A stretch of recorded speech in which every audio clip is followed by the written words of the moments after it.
Hi there, I'm Peter Millard and this is 10 Minute Workshop, where 10 minutes in the workshop is never enough. In the workshop this week, I'm coming clean on my garden shed pricing project. We finally reached the conclusion of what it all actually cost. It's coming up next. So, hope you've had fun with this little project, running some numbers on it. I'm going to do this fairly quickly because it's not that interesting watching me feed numbers into a spreadsheet or a calculator. But what I like to do, regardless of how big or small the job is, I like to do little drawings, little scale drawings of these, because it gives me an easy visual reference then of how things are going to go, and I find it easier personally to make the calculations when I've got something sort of on paper in front of me. So we've got what we've got here, we've got the back of the shed, so the framework, the side and the roof with the timbers on, and on the other one we've got the front of the shed with the two doors and the base on the other side. So we're going to use 3x2, we'll start with the framework. We're going to use 3x2 tannalised timber for the framework, and I might bump it up to 4x2 for the top sort of sections, but that won't affect the cost sort of much. So because we've got this easy visual sort of guide here, we can see we've got 1, 2, 3, 4 timbers along the back, all at 3.6. So 4 at 3.6 is 14. And then we've got, including the side, 1, 2, 3, 4, 5, 6, 7, 8, 9, 10, 11. At 1.7 is 19. And then we've got, coming up at the side, 1, 2, 3, 4 at about a metre. So add those together and we get 37. Now for the front, you could just do the same again, but you'll over specify a little bit. But when you start looking at it, there's not that much less. You've still got top and bottom timbers, you've got little bits at the side, you've got 1, 2, 3, 4, 5, 6 instead of 8 of those across there. You've still got the other side, of course. So all I'm going to do with this one is just take out 2 of those long timbers. So that'll be 2 at 3.6, so 7 metres less.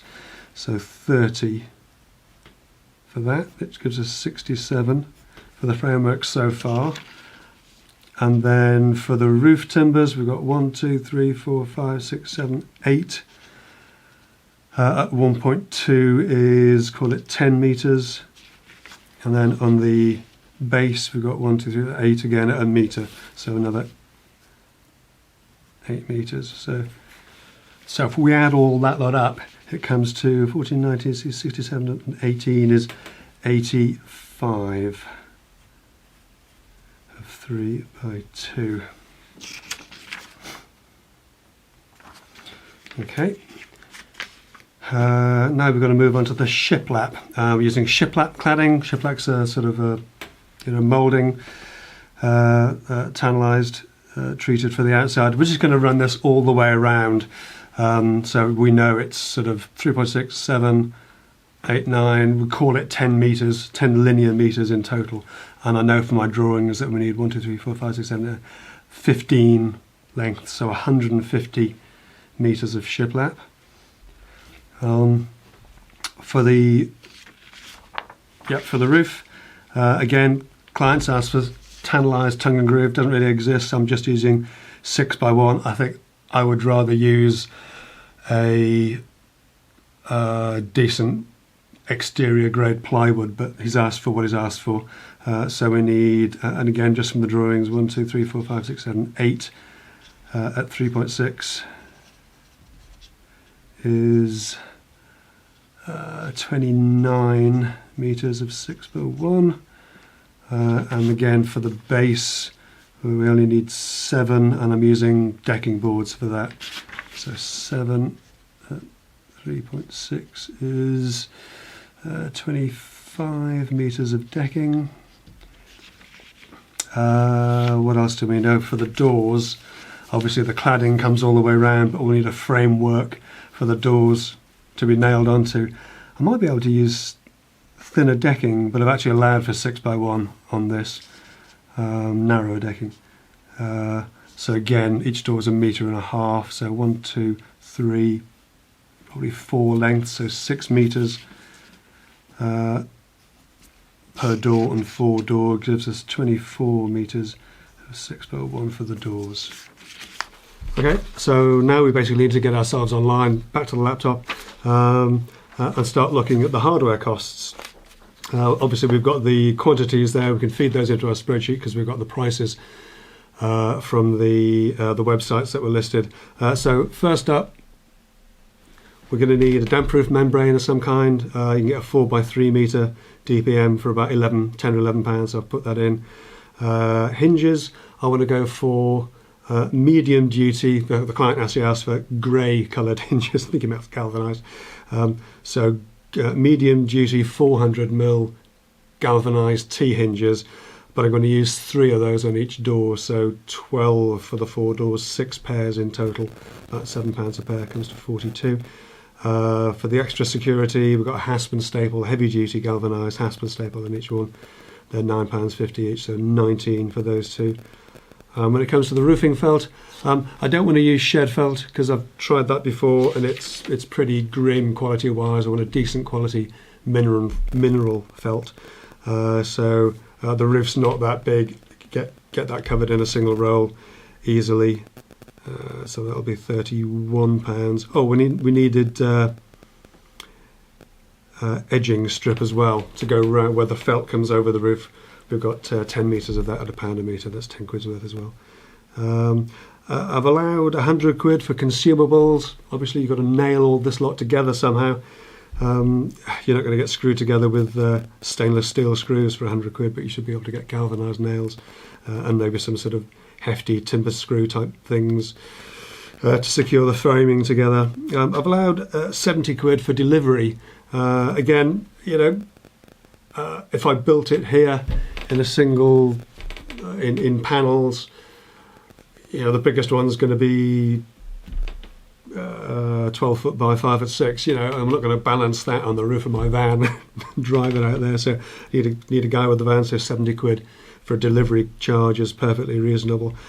Tot all that together, and it comes to just over £1,000, 1,031 I make it. I'm going to add 10% to that just for contingencies. That'll add another 103 quid. Simply because you don't know what's going to happen. This is literally sight unseen. I don't know what the parking situation is there. It could easily cost 25 quid a day to park out there, wherever this place is. So 100 quid, £103 added just as a contingency is very useful. If you don't need it, you can trim that back later, but it's best to allow it first of all. So that brings the material costs to just over £1,100, 1134 I make that. So then it's just a question of adding in my time, and I've allowed a week for this, 5 working days. I reckon it's 3 days in the workshop, because you're making 4 doors and 4 good sized frames, 2 big double door openings, and the roof, and a base. I reckon 3 fairly solid 3 days work to do that here. As far as fitting goes, 2 relatively easy days would cover it, but maybe a day if I had help, and I'd probably need help just to physically move these things in, to be honest. Obviously if I've got help, then that help needs to be paid. So I reckon 5 days is fair, and 5 days at my day rate at 325 is 1625. Add all that together and you get 2759, £2,759, which is quite a lot of money for a shed. On the other hand, it's bespoke, it's made to fit the space he has, and a quick sort of search online shows that you can't, although you can get bespoke sheds, they don't sort of entirely make them to measure. They come out sort of standard heights. You can vary how many doors you get and that sort of thing. So 2759, that's the price, that's the cost that I put into the client. And surprise, surprise, I never heard another peep out of the guy. All the more reason why you don't want to put too much effort into doing these kind of ballpark quotes, because in my experience they rarely come to anything. In fact, I didn't even get an acknowledgement of the email for this. So we just assume that's not what he had in mind at all. Maybe he thought getting one made would be cheaper than a shed you can buy from your local garden centre or something. I don't know, but whatever. That was the cost I came up with. And that's it for this week. I hope you've enjoyed this little exercise. If you did, give it a thumbs up, share it out amongst your friends, and do consider subscribing if you haven't already done so. Well, hey, just check back on a Friday when there's always something new up at noon. I haven't been through the comments on the previous video yet to see who came closest to that 2759. I will, and I'll give them a shout out, and I'll come up with the prize for them. But that's it for this week. I look forward to seeing you next time. Take care.